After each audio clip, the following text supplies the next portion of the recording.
My self Khushi and welcome to my channel study with notes. आज का जो हमारा टॉपिक है वो आपको पता चल ही गया होगा। क्या टॉपिक है? Tax evasion, tax avoidance, tax planning and tax management. ये चारों टर्म्स क्या हैं और साथ ही साथ इन चारों टर्म्स में डिफरेंस क्या है, ये हमारा आज का सबसे बड़ा क्वेश्चन है। लेकिन इस क्वेश्चन से पहले मैं आपसे एक क्वेश्चन करना चाहती हूँ कि how can I reduce my tax liability, कि कैसे मैं अपनी टैक्स लाइबिलिटी को रिड्यूस कर सकती हूँ। तो इस क्वेश्चन का आंसर इस क्वेश्चन में छुपा है।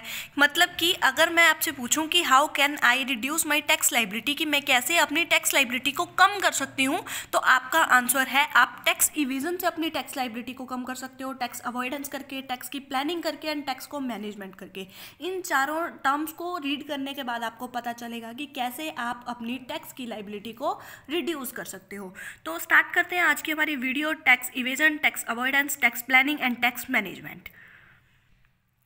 तो इससे पहले एक लाइन है जिसको मैं डिस्क्राइब करना चाहूँगी कि there is nothing which hurts more than payment of tax. I repeated this line, there is nothing, मतलब ऐसा कुछ भी नहीं है which hurts more than payment of tax. मतलब कि एक पर्सन जो इनकम कमा रहा है उसको सबसे ज़्यादा हर्ट वो बंदा तब होता है जब उसे पता लगता है कि उसकी कमाई हुई इनकम पर उसे उस पर्सन को टैक्स पेमेंट करनी पड़ेगी। मतलब कि जो असेसी है वो पर्सन अपनी मेहनत से हक हलाल की कमाई से पैसा कमाता है और उसे पैसा कमाने के बाद पता चलता है कि उसे अपनी इनकम पर टैक्स भी पेमेंट करना पड़ेगा गवर्नमेंट को। तो इस तरीके से सबसे ज़्यादा जो है वो एक असेसी हर्ट होता है कि उसकी कमाई हुई इनकम पर उसे टैक्स पेमेंट करना पड़ेगा। तो एक क्वेश्चन आता है एक असेसी के माइंड में कि कैसे मैं रिड्यूस कर सकता हूँ अपनी टैक्स की लाइबिलिटी को।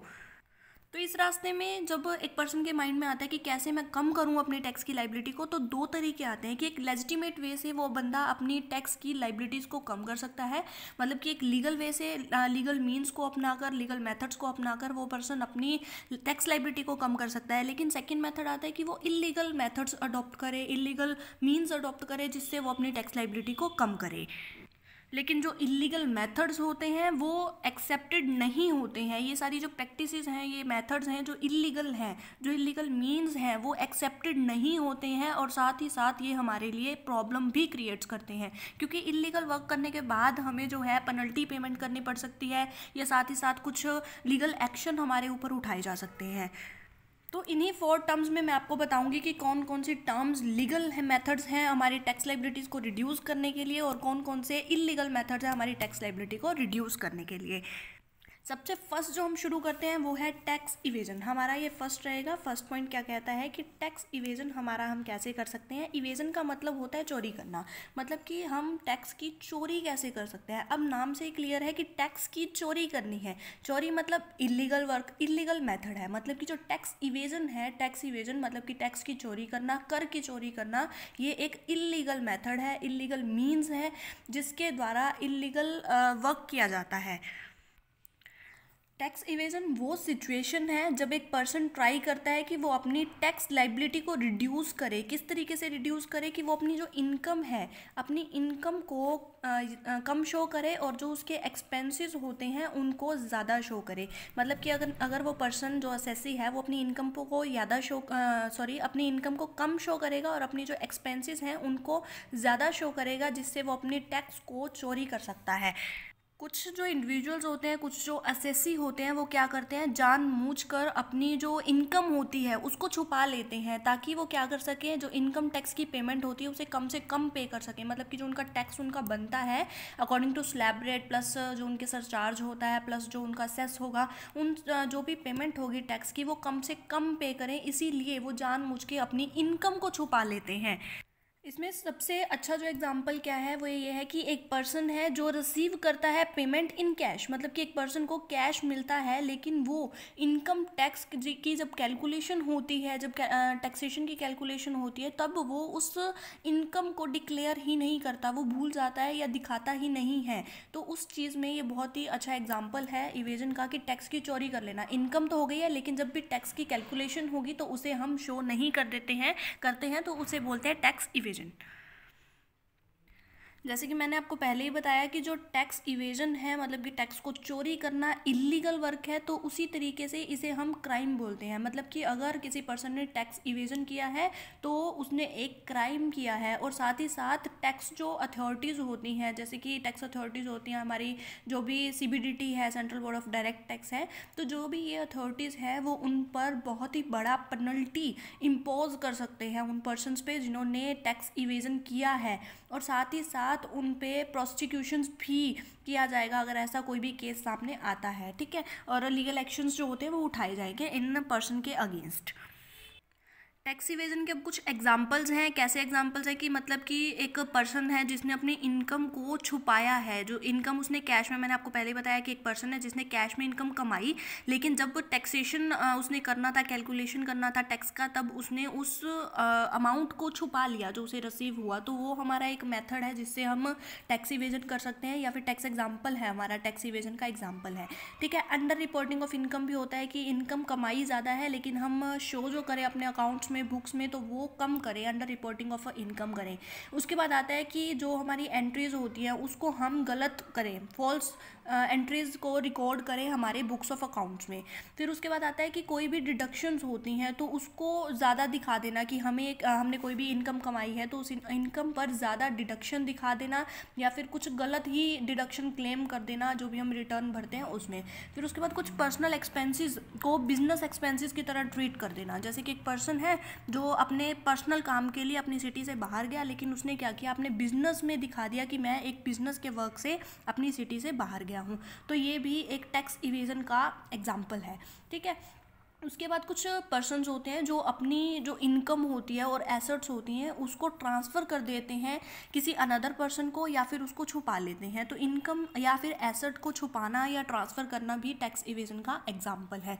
फिर उसके बाद कुछ पर्सन होते हैं जो हमारी जो कैपिटल गेंस होते हैं, मतलब कुछ जैसे हमने बिल्डिंग को बेच दिया तो उससे जो गेंस हुए उसको डिस्क्लोज नहीं करते हैं। तो डिस्क्लोज ना करना मतलब कि अपनी इनकम को छुपाना, तो वो भी हमारा क्या है, टैक्स इवेजन में आता है। फिर नेक्स्ट आता है कि इंगेजिंग इन अ बेनामी ट्रांजैक्शन, मतलब कि कुछ ऐसे पर्सन जो इन्वॉल्व हैं बेनामी ट्रांजैक्शन में। तो उन बेनामी जो ट्रांजैक्शंस होती हैं ये करना लॉ के अकॉर्डिंग सही नहीं है। तो इस चीज़ के लिए भी कहा गया है कि जो टैक्स इवेजन ही इसे माना गया है कि अगर हम बेनामी ट्रांजैक्शन में इन्वॉल्व होते हैं, ठीक है। और नेक्स्ट आता है कि सबमिशन कर देना of bogus receipt of donation, मतलब कि जब हमने डोनेशन किया, जाली हमने रसीद बनवा ली कि हमने डोनेशन किया, इन रियलिटी हमने डोनेशन किया ही नहीं है। तो वो हमने एक तरह से एक्सपेंस दिखा दिया कि हमने अपनी फर्म से, हमारी एक इंडिविजुअल है या फर्म है तो उसने अपनी फर्म से, कंपनी से एक डोनेशन पे किया, लेकिन इन रियलिटी उसने वो डोनेशन पे नहीं किया होता है। ये तो थे कुछ एग्जांपल्स की टैक्स इवेजन्स के क्या क्या एग्जांपल होते हैं। तो मैं फर्स्ट लिख देती हूँ कि मैंने आपको टैक्स इवेजन के एग्जांपल्स अभी आपको मैंने बताए हैं कि क्या क्या एग्जांपल्स थे। नेक्स्ट हम करते हैं कि क्या क्या इफ़ेक्ट पड़ते हैं अगर हम टैक्स इवेजन करते हैं, क्या इफ़ेक्ट्स हैं, मतलब क्या क्या प्रभाव पड़ेंगे अगर हम टैक्स इवेजन करते हैं। तो सबसे फर्स्ट तो इकोनॉमिक इनइक्वालिटी आती है। इकोनॉमिक इनइक्वालिटी क्या होती है कि जो रिचेस्ट पर्सन होते हैं वो और भी ज़्यादा अमीर हो जाते हैं, और जो पुअर पीपल्स होते हैं, पुअर पर्सनस होते हैं, वो और भी ज़्यादा गरीब हो जाते हैं क्योंकि टैक्स की चोरी की जा रही है, ठीक है। और मैनी रिफॉर्म्स आते हैं या इनिशिएटिव्स ली जाते हैं गवर्नमेंट के द्वारा, ताकि जो poor collection of tax revenue, जो भी टैक्स की रिवेन्यू पुअर वे में हो रही है, अच्छी नहीं हो रही है, तो उसको कलेक्ट करने के लिए बहुत सारे तरीके अपनाए जाते हैं गवर्नमेंट के द्वारा। तो उसके बाद अगर हम टैक्स की इवेजन करेंगे, टैक्स की चोरी करेंगे, तो पहले मैंने आपको बताया था फर्स्ट वीडियो अगर आपने देखी होगी कि जो टैक्स है, तो टैक्स जो होती है वो पब्लिक वेलफेयर के लिए लिया जाता है। टैक्स लोगों से लिया जाता है जिनकी इनकम ज़्यादा है, और उन पे इन्वेस्ट किया जाता है जिनकी इनकम कम है, या फिर पब्लिक के वेलफेयर के लिए यूज़ किया जाता है, जैसे कि रोड, डैम या कुछ बनाना। तो इन चीज़ों को बनाने के लिए टैक्स का यूज़ किया जाता है। तो इसमें एक इफ़ेक्ट पड़ता है कि अगर हम टैक्स इवेजन करेंगे तो जो वेलफेयर एक्टिविटीज़ होती हैं वो अफेक्ट हो जाती है, क्योंकि गवर्नमेंट के पास फंड नहीं होता, क्योंकि गवर्नमेंट के पास जो फंड कलेक्ट होता है वो टैक्स से होता है। अगर लोग टैक्स पे नहीं करेंगे, चोरी करेंगे, तो इससे जो लोगों का वेलफेयर होगा उसमें रुकावट पैदा होगी, ठीक है। नेक्स्ट इसका आता है कि इससे मोरल वैल्यू का भी लॉस होगा, हानि होगी मोरल वैल्यू को भी। नेक्स्ट आता है कि इससे एक ब्लैक मनी क्रिएट होगी, ब्लैक मनी क्रिएट होगी तो ब्लैक मनी को कन्वर्ट भी किया जाएगा जिससे मनी लॉन्ड्रिंग होगा, ठीक है। तो ब्लैक मनी जनरेट हो जाएगी, क्रिएट हो जाएगी और उसके बाद मनी लॉन्ड्रिंग की जाएगी जो कि इलीगल वर्क में आता है, ठीक है। नेक्स्ट हमारा आता है कि अगर ब्लैक मनी जनरेट होगी तो ब्लैक मनी जनरेट होने से हमारी इकॉनमी में इन्फ्लेशन आ जाएगा, इन्फ्लेशन की स्थिति आ जाएगी और कभी डिफ्लेशन हो जाएगी, वैल्यू इरोशन हो जाएगी, मतलब कि वैल्यू जो मूल्य होते हैं उनमें कमी भी आ जाएगी, मतलब डिफ्लेशन इन्फ्लेशन हो जाएगा। नेक्स्ट हमने अब तक कर लिया कि क्या क्या एग्जांपल्स हैं टैक्स इवेजन के, फिर इफ़ेक्ट क्या है। अब हम करते हैं कि क्या क्या इसके रीजंस हैं कि क्यों लोग टैक्स इवेजन करते हैं, क्यों लोग टैक्स की चोरी करते हैं। तो सबसे फर्स्ट और सबसे बड़ा पॉइंट यही है कि high rate of taxation, tax की रेट बहुत ज़्यादा हाई है। एक पहले तो 5% का टैक्स लगता है, फिर 20% का टैक्स लगता है, फिर 30% का टैक्स लगता है, 2.5 लाख तक, 2.5 लाख से 5 लाख तक और 5 लाख से आगे 10 लाख तक। मतलब कि जो स्लैब रेट्स हैं वो बहुत ही हाई रेट्स है। हाई रेट्स होने की वजह से लोग चाहते हैं कि हम अपनी इनकम क्यों एज अ टैक्स पे करें, इसीलिए लोग टैक्स इवेजन करते हैं। नेक्स्ट आता है कि फेलियर ऑफ कर बैरबरी, मतलब कि रिश्वत पर नियंत्रण करने में कमी हो जाती है अगर हम टैक्स इवेजन करेंगे तो। फिर नेक्स्ट आता है कि बहुत सारे टाइप के टैक्स है, जैसे कि ये तो नॉर्मल स्लैब रेट्स थी, फिर उसके बाद सरचार्ज भी लगाया जाता है, फिर उसके बाद सेस भी लगाई जाती है। तो इस तरीके से बहुत सी तरह की एक टैक्स लगाए जाते हैं, मतलब कि बहुत लार्ज नंबर ऑफ टैक्सेस हैं जिनकी वजह से लोग टैक्स इवेजन को इम्पोर्टेंट समझते हैं या फिर टैक्स इवेजन करना अच्छा समझते हैं। और टैक्स इवेजन के क्या क्या रीज़न्स हैं, तो एक और बहुत ही इंपॉर्टेंट रीज़न है कि बहुत जो हमारा टैक्स लॉज है वो बहुत ज़्यादा कम्प्लेक्स है, बहुत ज़्यादा मुश्किल है टैक्स लॉज, इसकी वजह से भी लोग टैक्स इवेजन करते हैं। और साथ ही साथ जो हमारे टैक्स लॉज हैं उनमें लूप होल्स हैं, मतलब कि उनमें कमियां हैं, उसमें कुछ खामियां हैं जिनकी वजह से लोग टैक्स इवेजन करते हैं। फिर आता है कि frequent changes in tax policies, मतलब कि जो टैक्स पॉलिसीज़ हैं उसमें changes time to time changes आते रहते हैं। जैसे कि slab rate according to time change कर दी जा सकती है। अब सरचार्ज जैसे 10% एंड 15% चलता है according to income of a person, और सेस पहले 3% थी और अब विद इफेक्ट फ्रॉम 2018-19 4% हो गई है, मतलब कि टाइम टू टाइम चेंज होते रहते हैं। एक और बड़ा रीज़न है टैक्स इवेजन के पीछे कि जो टैक्स अगर एक पर्सन पे नहीं करता तो उसके ऊपर जो फ़ाइन और पेनल्टीज़ हैं वो बहुत कम इम्पोज किया जाता है, जिसकी वजह से लोग टैक्स इवेजन करते हैं। अगर जो हमारी पेनल्टीज़ हैं उनको बढ़ा दिया जाए कि अगर एक पर्सन पकड़ा गया टैक्स इवेजन के बाद तो उस पर पेनल्टीज़ हाई रेट्स पे अगर लगाई जाएँ तो लोग टैक्स इवेजन कम करेंगे। लेकिन जो रेट्स हैं, जो पेनल्टीज़ हैं, जो फाइन्स हैं वो बहुत कम है, जिसकी वजह से लोग टैक्स इवेजन करते हैं। एक चीज़ और है जिसमें क्या करते हैं कि गवर्नमेंट ने एक स्कीम लॉन्च की है, वो स्कीम है कि declaration of voluntary disclosure scheme. तो इस स्कीम में क्या होता है कि अगर एक पर्सन वॉलेंट्री अपनी टैक्स की जो लाइबिलिटी उसने पे नहीं की है, अगर एक पर्सन है वो गिल्टी है, उसने अपनी टैक्स पेमेंट नहीं किया है, तो अगर वो वॉलेंट्री अपनी इच्छा से खुद ही डिस्क्लोज कर दे कि मैंने ऐसा किया है, मैंने टैक्स इवेजन किया है, तो उस पर्सन को लो रेट ऑफ टैक्स पे करने की स्कीम लॉन्च की है गवर्नमेंट ने, जिसकी वजह से लोग टैक्स इवेजन करते हैं। और टैक्स इवेजन लो रेट तो है ही है इसमें, गवर्नमेंट ने जो स्कीम की है, और साथ ही साथ लोग अपना जो इंटरेस्ट है उसको भी सेव कर सकते हैं और उन पर कोई भी पेनल्टी नहीं लगती है अगर कोई पर्सन वॉलेंट्री डिस्क्लोजर करता है, इसलिए भी लोग टैक्स इवेजन करते हैं। एक और रीज़न है टैक्स इवेजन का कि लोगों को नॉलेज नहीं है कि अगर हम टैक्स की पेमेंट करेंगे तो क्या क्या फ़ायदे हैं, क्या क्या हमें बेनिफिट्स हैं, क्या क्या एडवांटेजेस हैं, और टैक्स इवेजन के क्या क्या डिसएडवांटेजेस हैं, लोगों को नहीं पता है, जिसकी वजह से टैक्स इवेजन किया जाता है।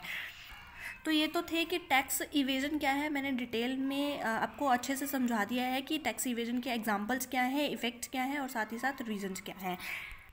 नेक्स्ट अब हम करते हैं कि टैक्स अवॉइडेंस क्या है, कि टैक्स को बचाना क्या है। ये तो था टैक्स इवेजन, इलीगल रास्ते अपनाए हमने, इलीगल वेज अपनाए जिसकी वजह से हमने टैक्स की चोरी की है। लेकिन टैक्स अवॉइडेंस चोरी नहीं है, टैक्स अवॉइडेंस टैक्स को बचाना है। किस तरीके से बचाना है, जैसे कि हमारे जो टैक्स डिपार्टमेंट होते हैं, जैसे सीबीडीटी है या अनदर टैक्स डिपार्टमेंट्स हैं, तो उनमें कुछ कमियां हैं। उन कमियों का हमें पता चल गया है, हम एक असेसी हैं, हमें पता लग गया कि जो हमारे टैक्स डिपार्टमेंट है उनकी ये कमियां हैं जिसको हम एक्सप्लॉइट कर सकते हैं। तो उस कमियों को एक्सप्लॉइट करने के लिए करके एक पर्सन टैक्स अवॉइडेंस कर सकता है, टैक्स को सेव कर सकता है और अपने टैक्स की जो रेट्स है उसको कम कर सकता है। मतलब अगर मैं नॉर्मली बोलूँ कि टैक्स अवॉइडेंस क्या है, तो ये है कि एक जो टैक्स डिपार्टमेंट है उसकी कमियों को देखकर हम अपने टैक्स को सेव कर रहे हैं, उसे बोलते हैं हम टैक्स अवॉइडेंस। मतलब कि अपने टैक्स को मिनिमाइज करना, कम से कम पे करना, वो है tax avoidance. Tax evasion illegal था, उसमें हम धोखा दे रहे थे एक हमारे जो गवर्नमेंट है उसको, हम अपने जो वेलफेयर की एक्टिविटीज़ हैं उस पर रुकावट डाल रहे थे। इसमें भी हम एक्टिविटीज़ पे रुकावट ज़रूर डालेंगे क्योंकि हम टैक्स कम पे कर रहे हैं तो वेलफेयर कम हो जाएगा लोगों का। लेकिन इसमें जो है वो हम धोखा नहीं दे रहे हैं, ये इलीगल नहीं है, बल्कि ये जो एक वे है वो लीगल मेथड है। टैक्स अवॉइडेंस इस तरीके से जो एक असेसी होता है वो अपने टैक्स को मिनिमाइज कर सकता है, जो उसकी टैक्स लाइबिलिटी बनती है उसको रिड्यूस कर सकता है। और साथ ही साथ सबसे बड़ी चीज़ ये होती है कि उसे जो लॉ का फ्रेमवर्क होता है उसके अंदर ही रहना होता है। मतलब कि उसे लीगल वर्क करना है, लॉ का जो फ्रेमवर्क है उसके अंदर ही रहना है। इसी तरीके से वो अपनी जो टैक्स लाइबिलिटी है उसको रिड्यूस कर सकता है, मिनिमाइज कर सकता है।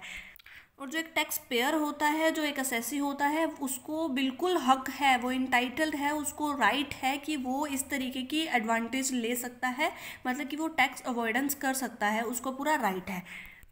तो ये था हमारा टैक्स अवॉइडेंस। अब हम कहते हैं कि टैक्स अवॉइडेंस के फीचर्स क्या है, मतलब क्या क्या इसके हमारे फीचर्स रहते हैं, क्या कैरेक्टरिस्टिक्स होती हैं टैक्स अवॉइडेंस की। तो सबसे फर्स्ट जो फीचर है टैक्स अवॉइडेंस की वो है कि ये जो मेथड है, जो ये अरेंजमेंट है, ये लेजिटिमेट है। ये मतलब कि लीगल अरेंजमेंट है कि जिस तरीके से हम टैक्स की जो लाइबिलिटी है उसको कम कर सकते हैं। तो एक लेजिटिमेट मेथड है। लेजिटिमेट मतलब कि लीगल, मतलब कि लीगल अरेंजमेंट है, लीगल मेथड है, लीगल वे है, ठीक है। नेक्स्ट आता है कि जो टैक्स अवॉइडेंस होता है, टैक्स अवॉइडेंस में टैक्स को अवॉइड करने के लिए किसी भी तरह की हमारा मेलिफाइड मोटिव नहीं है। मतलब कि हम कोई बेईमानी नहीं करना चाहते, हम किसी भी तरह का कोई घपला नहीं करना चाहते, हम धोखाधड़ी नहीं करना चाहते, हम सिर्फ टैक्स डिपार्टमेंट के जो कमियां हैं उसका हम फ़ायदा उठा रहे हैं, ठीक है। तो इसको बोलते हैं टैक्स अवॉइडेंस का एक और फीचर जो मैंने आपको बताया है। नेक्स्ट जो टैक्स अवॉइडेंस का फीचर है कि हमने कोई भी फ्रॉड नहीं किया है, हमने कुछ छुपाया नहीं है, हमने कुछ कंसीलमेंट नहीं किया है, हमने कुछ अडॉप्शन नहीं किया है, हमने जो भी अनदर एक्टिविटीज़ हैं, लीगल मेजर्स हैं, उनको हमने फ्रॉड नहीं किया है, उनको कंसीलमेंट नहीं किया, छुपाया नहीं है और अडॉप्शन भी नहीं किया है। तो ये है हमारे फीचर्स टैक्स अवॉइडेंस के। नेक्स्ट हमारा आता है कि टैक्स अवॉइडेंस के क्या क्या इफ़ेक्ट पड़ते हैं इकॉनमी पे, हमारे इंडिया पे क्या इफ़ेक्ट पड़ते हैं टैक्स अवॉइडेंस के। तो सबसे फर्स्ट, जैसे कि हमने पहले किया था कि जो हमारा टैक्स इवेजन था, तो उसमें हमने किया था कि ये सोशल इनइक्वालिटी लाता है। तो वैसे ही टैक्स अवॉइडेंस जो है वो भी हमारी सोशल इनइक्वालिटी को इंक्रीज़ कर देता है, क्योंकि जो टैक्स पे नहीं करेंगे लोग, तो अमीर लोग और भी ज़्यादा अमीर हो जाएंगे और जो पुअर पीपल है, पुअरेस्ट पीपल है, वो और भी ज़्यादा पुअर हो जाएंगे। मतलब अमीर और ज़्यादा अमीर हो जाएगा और गरीब और ज़्यादा गरीब हो जाएगा। इसे बोलते हैं सोशल इनइक्वालिटी, जो कि टैक्स अवॉइडेंस की वजह से इंक्रीज़ हो जाएगी। फिर नेक्स्ट कहते हैं कि जो हमारे टैक्स रिवेन्यू जो होंगे, टैक्स रिवेन्यू मतलब कि टैक्स की जो इनकम होगी, जो टैक्स डिपार्टमेंट को, गवर्नमेंट को जो भी इनकम होगी, टैक्स रिवेन्यू होगा, वो डिक्रीज़ हो जाएगा, वो लो रेट से इनको रिवेन्यू होगी, जिसकी वजह से वेलफेयर एक्टिविटी इफ़ेक्ट हो जाएंगी। तो ये इफ़ेक्ट है कि सबसे फर्स्ट तो मैंने आपको बताया कि जो सोशल इनइक्वालिटी है वो आ जाएगी। फिर उसके बाद जो रिवेन्यू की टैक्स जो गवर्नमेंट को रिवेन्यू होगी वो बहुत कम होगी। और थर्ड जो इफेक्ट हुआ वो ये हुआ कि वेलफेयर एक्टिविटीज़ जो हैं वो इफ़ेक्ट हो जाएंगी, क्योंकि लोग टैक्स पेमेंट नहीं कर रहे हैं। टैक्स पेमेंट नहीं करेंगे तो लोग जो गवर्नमेंट है उसके पास फंड नहीं आएगा, लेक ऑफ फंड हो जाएगा, जिसकी वजह से वेलफेयर एक्टिविटीज़ में रुकावट पैदा आएगी। फिर आता है कि इससे ब्लैक मनी भी जनरेट होगी, जैसे कि हमारे टैक्स इवेजन में हुई थी ब्लैक मनी जनरेट, वैसे ही टैक्स अवॉइडेंस की वजह से भी ब्लैक मनी जनरेट होगी। तो ये हमारे थे कुछ फीचर्स एंड कुछ इफेक्ट्स टैक्स अवॉइडेंस के। नेक्स्ट अब हम दोबारा करते हैं हमारा third point, tax planning. Tax planning क्या है? प्लानिंग के मतलब से ही समझ आ रहा है कि प्लान करना, कुछ सोचना, कुछ समझना, सोचने समझने के बाद जो हमारा रिजल्ट निकला, हम क्या प्लान कर रहे हैं, वही है टैक्स प्लानिंग। अब टैक्स से रिलेटेड हमें प्लान करना है, तो एक जो टैक्स प्लानर होगा वो कैसा पर्सन होगा? वो ऐसा पर्सन होगा जो टैक्स को कम से कम पे करना चाहेगा। मतलब कि जो सबसे पहले ये सोचेगा कि किस तरीके से मैं अपने टैक्स को मिनिमाइज कर सकता हूँ, तो वही एक अच्छा गुड टैक्स प्लानर वही पर्सन होगा जो अपने टैक्स की पेमेंट को कम करे। लेकिन अच्छा टैक्स प्लानर वही होगा जो लीगल वे से अपने टैक्स को कम करे, ठीक है। इलीगल नहीं करेगा, वो तो एक इवेजन में आ गया। लीगल वे से जो प्लानिंग करता है कि मुझे इस तरीके से टैक्स की पेमेंट को कम करना है, वही होगा टैक्स प्लानर। और टैक्स की प्लानिंग होती है कि टैक्स को कितना कम पे करना है, हमें प्लानिंग करना, प्लान करना, सोचना। जो टैक्स प्लानिंग होती है वो एक फाइनेंशियल एक्टिविटी की अरेंजमेंट होती है, और इस तरीके से हमें उन फाइनेंशियल एक्टिविटीज़ की अरेंजमेंट करनी होती है कि जो है हमारा जो टैक्स है, टैक्स पेमेंट हम कम से कम करें, और जो हमारे टैक्स बेनिफिट्स होते हैं वो मैक्सिमाइज हो जाए हमारे टैक्स बेनिफिट्स, ठीक है। जो हमारे टैक्स बेनिफिट्स होते हैं वो हमारे मैक्सिमाइज होने चाहिए, और जो टैक्स लाइबिलिटी होती है, हमें टैक्स पेमेंट करना है, वो मिनिमाइज हो जाए।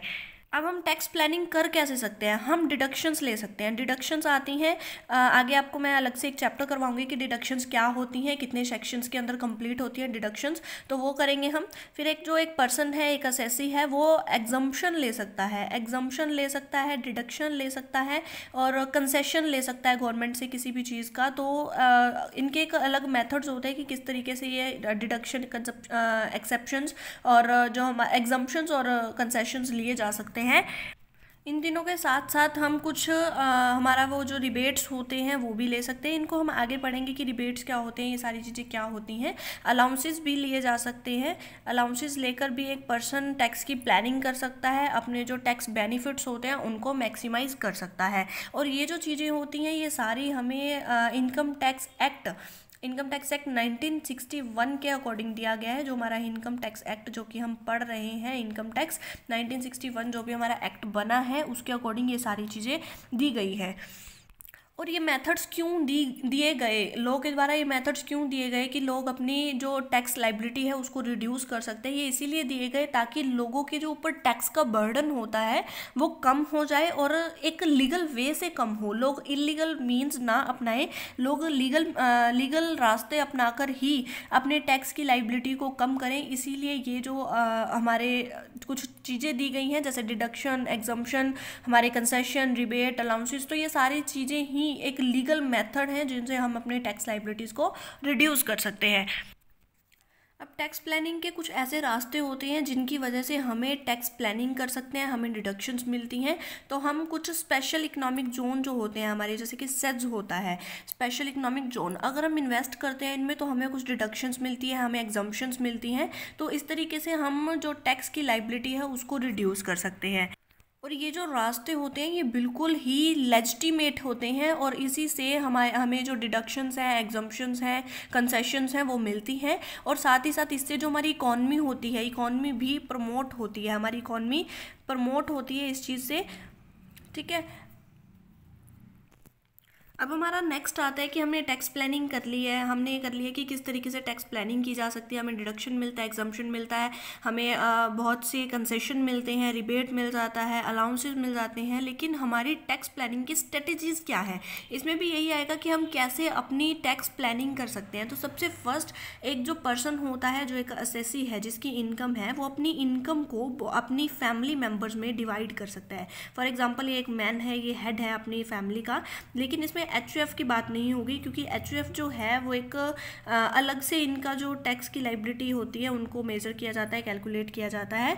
ये एक नॉर्मल पर्सन की बात हो रही है, कोई भी असेसी है, मतलब कि कोई भी इंडिविजुअल है, ठीक है, इंडिविजुअल की बात हो रही है। तो इंडिविजुअल जब है वो क्या करता है, अपनी इनकम को डिवाइड कर देता है अपनी फैमिली मेम्बर्स में। फॉर एग्जांपल इस इंडिविजुअल की ये मदर है, ये फादर है, ये वाइफ है, तो इसने क्या किया, इसकी जो भी इनकम हो रही थी इन पर्सनस में डिवाइड कर दी, जिसकी वजह से इसने जो है टैक्स प्लानिंग की है और टैक्स को क्या है बचाया है, मिनिमाइज किया है टैक्स की लाइबिलिटी को। ये तो था फर्स्ट स्ट्रेटेजी। सेकंड स्ट्रेटेजी क्या कहती है कि जो भी एग्जम्पशंस मिलती है, मैंने आपको पहले ही बताया कि कुछ एग्जम्पशंस मिलती हैं, तो जो भी एग्जम्पशंस मिलती हैं उनका फुल एडवांटेजेस लो। तो फुल एडवांटेजेस लेने के बाद क्या है, हम टैक्स की प्लानिंग कर सकते हैं और अपनी टैक्स लाइबिलिटी को रिड्यूस कर सकते हैं। थर्ड क्या कहता है कि हमारे जो भी डिडक्शंस हैं उनको भी हम इसी तरीके से, जैसे हमने एग्जम्पशंस को किया वैसे ही हम डिडक्शंस की भी फुल एडवांटेजेस ले सकते हैं। फिर आता है कि जो हमारी रिबेट होती है उसकी भी हम फुल एडवांटेजेस ले सकते हैं, जो भी हमें टैक्स जो भी हमारे इनकम टैक्स एक्ट 1961 में दिए गए हैं। फिर आता है कि हमें कुछ ऐसी इनकम जनरेट करनी चाहिए, हमें कुछ ऐसे सेक्टर से इनकम कमानी चाहिए जो इनकम जो हो वो टैक्स एग्जम्प्टेड हो। मैं आपको एक एग्जांपल देती हूँ। टैक्स एग्जम्पशन जो इनकम होती है तो वो है एग्रीकल्चर इनकम। अगर आप एग्रीकल्चर से कोई भी इनकम कमाते हो तो उस पर आपको टैक्स पेमेंट नहीं करनी पड़ती है, उस पर आपको एग्जम्पशन मिलती है। तो उसी तरीके से जो कहते हैं कि टैक्स प्लानिंग आप इस तरीके से कर सकते हो कि आप उन इनकम्स को कमाओ, उन सेक्टर से इनकम को कमाओ जहाँ पर आपको टैक्स की ना करनी पड़े या फिर आपको मिनिमम हो जाए आपकी टैक्स की लायबिलिटी। तो इस तरीके से आप टैक्स प्लानिंग कर सकते हो। इन शॉर्ट अब हम करते हैं कि टैक्स प्लानिंग क्या है। तो टैक्स प्लानिंग वो सारे एफर्ट्स हैं जो टैक्स की लायबिलिटी को कम करने के लिए किए जाते हैं, लेकिन जो इसका सीधा सा तरीका होगा वो लीगल होना चाहिए, इल्लीगल नहीं होना चाहिए। इसमें किसी भी तरह का आपको किसी को धोखा नहीं देना, किसी से आपको छल नहीं करना, कोई फ्रॉड नहीं करना, किसी भी चीज़ को छुपाना नहीं है, कंसीलमेंट नहीं करनी, मेलाफाइड जो एक्टिविटीज़ होती है उनको नहीं करना। आपका मोटिव बिल्कुल साफ होना चाहिए कि आपको किसी भी तरह से किसी भी डिपार्टमेंट के साथ कोई भी छल नहीं करना है। आपको सिर्फ अपने तरीके से प्लानिंग करनी है कि आप कैसे अपनी जो लायबिलिटी है उसको रिड्यूस कर सकते हो, मिनिमाइज कर सकते हो। जो हमारा लास्ट पॉइंट है वो है टैक्स मैनेजमेंट। टैक्स मैनेजमेंट क्या कहता है कि हर एक पर्सन, आपको पता ही है, जो भी पर्सन अपनी जो लिमिट है उससे ज़्यादा कमा रहा है तो उस पर्सन को टैक्स पेमेंट करना ही पड़ेगा। अब टैक्स पेमेंट करना पड़ेगा तो ऐसे ही तो कोई भी पर्सन टैक्स पेमेंट नहीं करेगा, वो मैनेजमेंट ज़रूर करेगा कि मुझे टैक्स की पेमेंट कैसे करनी है, मैं कैसे अपनी टैक्स की जो लायबिलिटी है उसको रिड्यूस कर सकता हूँ, कैसे मैं एग्जम्पशन ले सकता हूँ, कैसे डिडक्शन ले सकता हूँ, जैसे मैंने आपको टैक्स प्लानिंग में बताया। तो उसी तरीके से टैक्स मैनेजमेंट एक वाइड रेंज है जिससे हम टैक्स के बारे में सारी इंफॉर्मेशन रखते हैं, पास्ट प्रेजेंट फ्यूचर हर चीज़ को एसरटेन किया जाता है इन टैक्स मैनेजमेंट।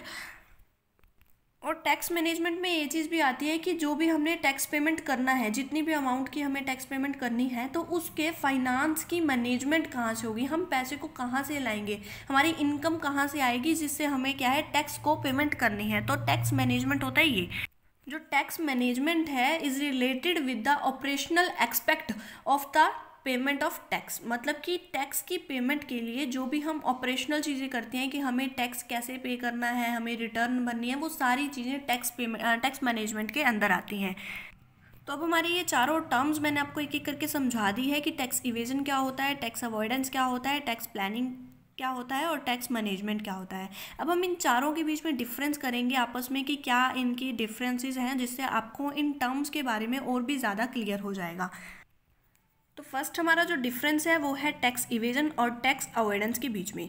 टैक्स इवेजन आपको मैंने बता ही दिया था, टैक्स इवेजन टैक्स को चोरी करना, इलीगल वे से करना। टैक्स अवॉइडेंस मतलब कि जो हमारी इनकम टैक्स डिपार्टमेंट है उनकी कमियों का फ़ायदा उठाना, एक्सप्लॉइट करना उनकी कमियों को, और उससे हम क्या है अपने टैक्स को बचा सकते हैं, जो कि लीगल होता है। तो ये देखो, इट इज़ लीगल मतलब इलीगल, मतलब कि जो इवेजन है, टैक्स इवेजन है, वो इलीगल होता है। दस प्रोहिबिटेड मतलब उसको मना किया जाता है क्योंकि इलीगल वर्क है। ये जो टैक्स अवॉइडेंस होता है वो लीगल होता है, इसीलिए उस पर कोई भी प्रोहिबिशंस नहीं है। फिर it is attempt to avoid tax with the help of unfair methods. मतलब कि कुछ अनफेयर मेथड्स को फॉलो करने के बाद हम टैक्स को चोरी करते हैं, इसको टैक्स इवेजन बोलते हैं। It takes in account the loopholes in the law. Loopholes होता है जो भी हमारी कमियां होती हैं, खामियां होती हैं जो भी लॉ में, उसकी वजह से टैक्स अवॉइडेंस किया जाता है। इससे जो होती है वो ब्लैक मनी जनरेट होती है, इससे ब्लैक मनी जनरेट नहीं होती है। उसके बाद जो टैक्स इवेजन है उसमें अगर एक पर्सन टैक्स इवेजन करता है तो उस पर ऊपर फाइन लगाई जाता है, पेनल्टी लगाया जाता है, और जो भी लीगल एक्शंस है वो भी उठाए जाता है, प्रोसिक्यूशंस किया जाता है। ठीक है, इस केस में अगर टैक्स इवेजन किया जाता है। लेकिन अगर एक पर्सन जो है वो टैक्स अवॉइडेंस कर रहा है तो इसमें जो टैक्स प्लानर है, जो एक पर्सन है जो टैक्स अवॉइडेंस कर रहा है, मतलब कि जो भी असेसी है, तो वो जो असेसी टैक्स अवॉइडेंस कर रहा है उसके ऊपर कोई भी फाइन, पेनल्टी या प्रोसिक्यूशंस नहीं होते हैं, क्योंकि जो ये मेथड है वो लीगल है, हमारी कोई गलती नहीं है, आपकी जो डिपार्टमेंट है उसी में ही खामियां हैं जिसकी वजह से हमने अपना फ़ायदा देखा है, ठीक है। तो इसमें उस पर्सन पर कोई भी फ़ाइन पेनल्टी नहीं लगती है। फिर उसके बाद क्या कहता है कि जो टैक्स का जो इवेजन है उसमें लॉ को फॉलो नहीं किया जाता है, जो प्रोविजंस ऑफ लॉ होते हैं, लॉ के जो भी प्रोविजंस बने होते हैं तो उनको फॉलो नहीं किया जाता टैक्स इवेजन्स में। लेकिन टैक्स अवॉइडेंस में क्या फॉलो नहीं होता, लॉ की स्पिरिट फॉलो नहीं होती है, ठीक है। और टैक्स इवेजन जो है वो एक ओमिशन है, वो एक गलती है, ठीक है। Tax evasion is a omission, मतलब कि उसको वो एक गलती है टैक्स इवेजन करना। लेकिन जो टैक्स अवॉइडेंस होता है वो हैजिंग है, मतलब कि बचाव कर रहे हैं हम with that framework of the law, मतलब कि लॉ के फ्रेमवर्क में रहकर, with in the framework of law की फ्रेमवर्क में रहकर हम अपने टैक्स की लाइबिलिटी का बचाव कर रहे हैं, हम अपनी अवॉइड कर रहे हैं जो भी टैक्स लाइबिलिटी है उसको। फिर क्या कहता है, कंसीलमेंट ऑफ फैक्ट्स है। इवेजन में कुछ फैक्ट्स को कंसील किया जाता है, छुपाया जाता है, लेकिन टैक्स अवॉइडेंस में किसी भी फैक्ट को छुपाया नहीं जाता है, कंसीलमेंट नहीं होती है। उसके बाद कहते हैं कि जो टैक्स इवेजन और टैक्स अवॉइडेंस में एक सिमिलरिटी है। क्या सिमिलरिटी है, कि दोनों ही अनएथिकल है इन नेचर, मतलब कि both are the unethical in nature. Unethical होता है कि जो सोसाइटी के लिए हार्मफुल होता है, ठीक है, जैसे कंजप्शन इससे बढ़ेगा, ये इससे ब्लैक मनी बढ़ेगी, तो इसीलिए ये जो है वो अनएथिकल है, ठीक है। तो ये है हमारा डिफरेंस टैक्स इवेजन और टैक्स अवॉइडेंस के बीच में। नेक्स्ट हमारा आता है कि टैक्स प्लानिंग और टैक्स अवॉइडेंस के बीच में क्या क्या डिफरेंसेस हैं। तो सबसे फर्स्ट हम टैक्स अवॉइडेंस में हम कर ही चुके हैं कि इसमें स्पिरिट ऑफ लॉ को फॉलो नहीं किया जाता, लेकिन टैक्स प्लानिंग में स्पिरिट ऑफ लॉ को फॉलो किया जाता है। फिर जो टैक्स प्लानिंग है, हम पहले जो टर्म्स पढ़ी हैं तो उसमें मैंने आपको बता दिया कि जो प्लानिंग है उसमें हम डिडक्शंस ले सकते हैं, एग्जम्पशन, रिबेट और जो भी हमारी कंसेशन, अलाउंसेस, तो वो भी हम ले सकते हैं। टैक्स प्लानिंग में हम पूरी एडवांटेजेस उठा सकते हैं, लाभ उठा सकते हैं। लेकिन इस अकाउंट में जो हम करते हैं वो हम लॉ की कमियां देखते हैं, डिपार्टमेंट की कमियां देखते हैं कि क्या क्या कमियां हैं, उसी का हम फ़ायदा उठाते हैं। जो टैक्स प्लानिंग है वो परमानेंट होती है कि हम टैक्स प्लानिंग करके ही, जो जैसे हमने ये डिडक्शन है तो वो हम परमानेंटली डिडक्शंस ले सकते हैं, एग्जम्पशंस ले सकते हैं। लेकिन जो टैक्स अवॉइडेंस है वो हम परमानेंटली नहीं कर सकते। अगर टैक्स डिपार्टमेंट को पता लग गया कि ये जो हैं ये अपनी टैक्स अवॉइडेंस कर रहे हैं, तो उसके बाद जो एक असेसी होता है टैक्स अवॉइड नहीं कर पाता, क्योंकि जो वो कमियां होती हैं, जो लूप होल्स होते हैं, तो उनको सुधार दिया जाता है। उसके बाद जो ये है वो फ्यूचरिस्टिक अप्रोच है, मतलब कि फ्यूचर की अप्रोच है कि प्लानिंग हमें कैसे करनी है। प्लानिंग मतलब कि हम ले सकते हैं डिडक्शन इन फ्यूचर, लेकिन जो अवॉइडेंस होती है वो फ्यूचरिस्टिक नहीं होती है, फ्यूचर ओरिएंटेड नहीं होती है। जो ये प्लानिंग होती है, प्लानिंग जो है वो लीगल है और जो हमारा अवॉइडेंस है वो भी लीगल है, लेकिन ये एथिकल होता है। एथिकल मतलब कि ये जो एथिकल है, मतलब कि ये हार्मफुल नहीं है सोसाइटी के लिए। और जो हमारे टैक्स अवॉइडेंस होती है वो अनएथिकल है, मतलब कि ये हार्मफुल है सोसाइटी के लिए, क्योंकि इससे करप्शन बढ़ेगा, अवॉइडेंस करेंगे करप्शन बढ़ेगा, ठीक है। तो ये जो है वो फ्रेमवर्क में ज़रूर होता है, लीगल वर्क है, ये भी लीगल है और ये भी लीगल है, लेकिन ये जो है वो अनएथिकल है। इससे सोसाइटी को हार्मफुल, मतलब कि उसको नुकसान पहुँचता है, लेकिन एथिकल मतलब कि नुकसान नहीं होता है, हार्मफुल नहीं है वो, ठीक है। नेक्स्ट हमारी जो टर्म आती है वो है tax planning and tax evasion में।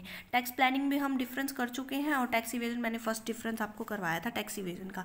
ये करना बहुत ही इजी है आपके लिए। देखो, जो टैक्स प्लानिंग है वो लीगल है और टैक्स इवेजन इलीगल है, ठीक है। फिर नेक्स्ट क्या कहता है कि it is an attempt to minimise the tax liability. Tax liability को कम करना है इसमें, और किस तरीके से करना है, लीगल और फेयर मीन्स अपनाकर, मतलब कि हमें जो काम करना है वो लीगल फ्रेमवर्क में रहकर करना है। लेकिन टैक्स इवेजन में इलीगल होता है और अनफेयर मेथड्स होते हैं जिससे हमें टैक्स को चोरी करना होता है। जो ब्लैक मनी है वो जनरेट नहीं होती है टैक्स प्लानिंग से, लेकिन जो टैक्स इवेजन है उससे ब्लैक मनी जनरेट होती है। जो फाइन होता है, जो भी प्लानिंग होती है वो हम लीगल वे से कर रहे हैं, तो इसीलिए कोई भी फाइन, पेनल्टी, प्रोसिक्यूशंस नहीं होता है।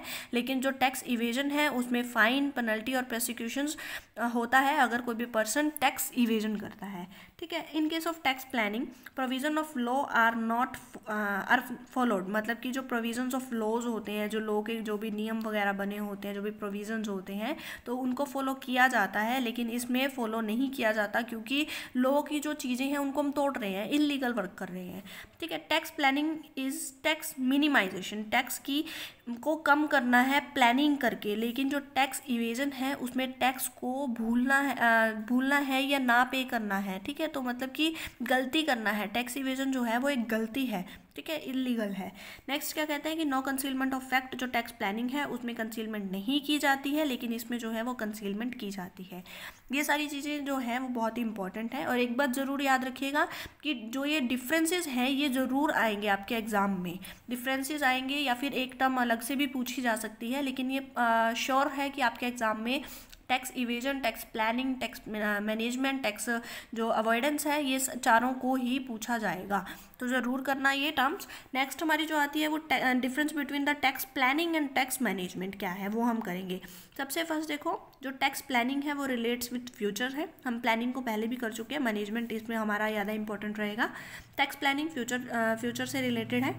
जो टैक्स मैनेजमेंट होता है वो तीनों टाइम से रिलेटेड होता है, पास्ट से भी, प्रेजेंट से भी और फ्यूचर से भी, मतलब कि जो बीता हुआ कल है, आज है और आने वाला कल है, तीनों के लिए ही, तीनों में ही रिलेटेड है। पास्ट से कैसे है, क्योंकि हम बहुत सारी अपील्स देखते हैं, हम रिविजन्स करते हैं कि क्या क्या हुआ है हमारे पास्ट में, तो वो टैक्स से होता है। और प्रेजेंट में क्यों है, क्योंकि हमें फाइल करनी है, रिटर्न फाइल करनी होती है, हमें पेमेंट करनी होती है जो भी एडवांस टैक्सेस होते हैं उन सब की। नेक्स्ट जो हमारे फ्यूचर क्यों है, क्योंकि इसमें हमें करेक्टिव एक्शंस लेने होते हैं, क्योंकि रिटर्न जब हम भरते हैं तो रिटर्न से कुछ जब भी रिटर्न भरी जाती है तो हम प्लस में अमाउंट भरते हैं जितना भी हमारा टैक्स होता है, क्योंकि जो रिटर्न भरी जाती है वो हमारी कैलकुलेशन के अकॉर्डिंग होती है, लेकिन जो हमारा फ्यूचर में जो हमारा टैक्स होता है वो गवर्नमेंट के अकॉर्डिंग कैलकुलेशन की जाती है, तो हमारे कुछ करेक्टिव एक्शंस, कभी हमें टैक्स को प्लस भी करना पड़ता है, कभी माइनस भी करना पड़ता है। तो ये आगे आपको समझ आएगा कि कैसे हम रिटर्न भरते हैं, तब आपको पता लगेगा।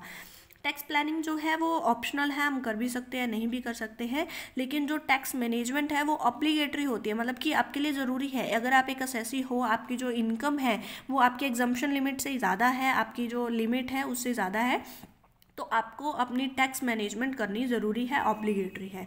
टैक्स जो प्लानिंग है also include tax management, tax planning में टैक्स मैनेजमेंट इंक्लूड होता है, लेकिन जो टैक्स मैनेजमेंट है वो डील करती है कि हमें रिटर्न टाइम पे भरनी है, हमें अकाउंट्स को ऑडिट करवाना है, और जो TDS होता है टैक्स डिडक्टेड एट सोर्स, यहाँ पे डिडक्टिंग टैक्स एट सोर्स लिखा हुआ है, लेकिन टैक्स डिडक्टिंग एट सोर्स भी हम बोल सकते हैं, TDS बोलते हैं इसे हम, तो ये भी हमारा जो होता है हम टैक्स मैनेजमेंट में ही देखते हैं।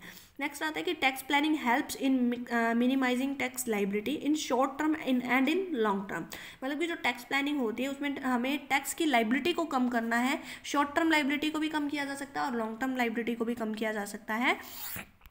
लेकिन जो टैक्स मैनेजमेंट होता है वो हेल्प करता है हमें कि हम कैसे अपने टैक्स के जो हमारे इंटरेस्ट बनता है उस पर हम पेमेंट पे कैसे अवॉइड कर सकते हैं, कैसे हम पेनल्टी को अवॉइड कर सकते हैं, कैसे हम प्रोसिक्यूशन को अवॉइड कर सकते हैं जो भी हमारे ऊपर लगेंगी।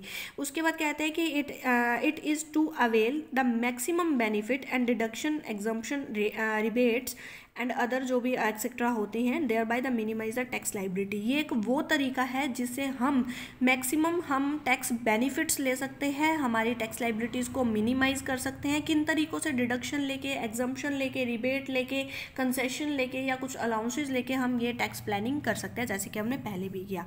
लेकिन इसमें क्या कहते हैं, it refers to the step, ये वो स्टेप है जो कि टेकन किया जाता है to ensure compliance with the provision of the tax laws. जो भी टैक्स के लॉज हैं उनको प्रोविजंस, जो भी टैक्स लॉज के जो भी प्रोविजंस हैं, जो भी रूल रेगुलेशंस हैं, उनको फॉलो करके ही हम ये स्टेप्स जो हैं वो उठा सकते हैं। तो tax management, tax planning, tax avoidance and tax evasion क्या होता है ये हमने कर लिया है। Thank you so much for listen me very carefully and like my video, share my video and subscribe my channel and thank you so much for